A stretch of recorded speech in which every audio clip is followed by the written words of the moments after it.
বন্ধুরা, আজকে আমি যে গল্পটা তোমাদের শোনাতে যাচ্ছি এই গল্পটা তোমার জীবন বদলে দেওয়ার ক্ষমতা রাখে। শুধু শর্ত একটাই, এই গল্পটিকে তোমাকে মন দিয়ে শুনতে হবে। তো গল্পটি হচ্ছে একটি হরিণের। একবার একটি হরিণ জলের খোঁজে জঙ্গলে এদিকে ওদিকে ঘুরে বেড়াতে থাকে। খুব তৃষ্ণা পেয়েছিল ওই হরিণটির। অনেকক্ষণ ধরে ঘুরে বেড়াচ্ছে এদিকে ওদিকে জলের জন্য, কিন্তু কোথাও সে জলের খোঁজ পাচ্ছিল না। চারিদিকে খোঁজাখুঁজির পর হরিণটি ক্লান্ত হয়ে পড়ল আর একটি গাছের নিচে গিয়ে বসে পড়ল। ঠিক ওই সময় কোথা থেকে জলের আওয়াজ হরিণটি শুনতে পায়, আর তখনই হরিণটি সেখান থেকে উঠে ওই আওয়াজটাকে ফলো করতে করতে সামনের দিকে এগিয়ে যেতে শুরু করে। তার কিছুক্ষণ পরে হরিণটি দেখতে পেল সামনে বিশাল বড় একটা নদী। এইটা দেখে হরিণ তো প্রচুর খুশি হয়ে যায়। তাই সময় নষ্ট না করে হরিণটি দৌড় দিয়ে নদীর সামনে গেল। আর যখনই হরিণটি জল খাওয়ার জন্য নদীর দিকে মাথাটা নিচু করবে, আর তখনই হরিণটি নজর গেল ডান দিকে আর দেখে যে একটি শিকারী তীর হাতে নিয়ে দাঁড়িয়ে আছে তাকে লক্ষ্য করে।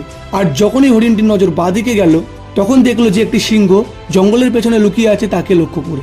আর তখনই হরিণের জলের তৃষ্ণার কথা মাথা থেকেই উড়ে গেল, তার আর জলের কথা মনেই নেই। তারপর সে যখন পেছনের দিকে তাকায়, তখন সে দেখে পেছনের জঙ্গলে আগুন লেগে গেছে, আর আগুনটি আস্তে আস্তে সামনের দিকে এগিয়ে আসতে থাকে। এইবার হরিণটি যাবে তো যাবে কোথায়? ডান দিকে শিকারী তীর হাতে নিয়ে দাঁড়িয়ে আছে তাকে লক্ষ্য করে, বাঁদিকে সিংহ দাঁড়িয়ে আছে তাকে লক্ষ্য করে, আর পেছন থেকে আগুন ক্রমাগত এগিয়ে আসতে শুরু করে। আর সামনে বিশাল বড় একটা নদী। চারিদিকে রাস্তা বন্ধ হয়ে গেছে, চারিদিক থেকে বিপদ এসে পড়েছে। হরিণটি চিন্তায় পড়ে গেল। চারিদিক থেকে যখন বিপদ এসেই পড়েছে, তাহলে আমি আমার কাজ করতেই থাকি। আমি জানি আমাকে তো মরতে হবেই, তাই এদিকে ওদিকে ছুটাছুটি না করে মনোযোগ দিয়ে আমি আমার কাজ করতে থাকি। মানে জল খেয়ে তারপরে নাই মরবো। তারপর হরিণটি মনোযোগ দিয়ে জলপান করতে থাকে। তার কিছুক্ষণ পরে হরিণ যখন জলপান করছিল, আর তখনই আকাশে কালো মেঘ ঢেকে গেল, আর ওই মেঘ থেকে বৃষ্টি শুরু হয়ে যায়। তার ফলে পেছনে যে আগুন ছিল সেটি আস্তে আস্তে নিভে যায়।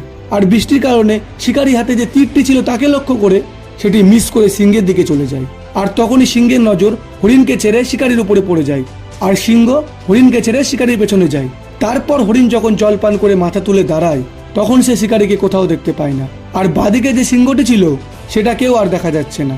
তারপর সে পেছনে ঘুরে তাকায় আর দেখে আগুনও নিভে গেছে। তাহলে গল্পটার মোরাল অফ দ্য স্টোরি কি? মানে এই গল্প থেকে আমরা কি শিখতে পারি? এই গল্প থেকে আমরা এটি শিখতে পারি, মানুষের বিপদ সহজেই আসে না, আর যখন আসে চারিদিক থেকে আসে। যেই কারণে আমরা সবাই ভয় পেয়ে ঘাবড়ে গিয়ে প্রবলেমের থেকে দূরে পালাই। তো তুমি কি করবে এরকম সিচুয়েশনে? সেই সময় না তুমি ভয় পাবে, না তুমি ঘাবড়ে যাবে, জাস্ট শান্ত হবে, 2 মিনিট ভাববে। হরিণের কাছেও অনেক অপশন ছিল। হরিণও এরকম সিচুয়েশন দেখে জলে ঝাঁপ দিতে পারতো, তা না হলে এদিকে ওদিকে দৌড়াতে পারতো। কিন্তু হরিণ শান্তভাবে ভেবেছিল, আর সে তার কাজের দিকেই মনোযোগ দিয়েছিল। সে জল পান করতে এসেছিল আর জলই পান করতে থাকে। এইরকমই মানুষ যখন তার সাফল্যের কিছুটা দূরে থাকে, তখনই নানান বিপদ আসতে শুরু করে। বাড়ির প্রবলেম, পয়সার প্রবলেম, আরও কত কি, যার জন্য সে কিচ্ছু করতে পারে না, ঘাবড়ে যায়, নয়তো ভয় পেয়ে যায়। কিন্তু না তোমাকে ঘাবড়াতে হবে, না তোমাকে ভয় পেতে হবে, জাস্ট তোমার কাজের মধ্যে লেগে থাকতে হবে। আর এটা ভাববে না যে লোকে কি ভাববে, লোকে কি বলবে। লোকের কাজই তোমাকে নিয়ে সমালোচনা করা, কারণ কেউই চায় না যে তুমি সফল হয়ে যাও। মনে রাখবে, যদি কিছু করে যাও তাহলে লোকে তোমাকে মনে রাখবে। আশা করছি এই গল্পটির মাধ্যমে তোমাদের কিছু শেখাতে পেরেছি। তো ভিডিওটি ভালো লাগলে একটি লাইক ও চ্যানেলটিকে সাবস্ক্রাইব তো অবশ্যই করবে, তা না হলে এরকম মোটিভেশনাল ভিডিও তোমরা মিস করে যাবে। তো সাবস্ক্রাইব তো অবশ্যই করবে। তো চলো দেখা হচ্ছে পরবর্তী ভিডিওতে।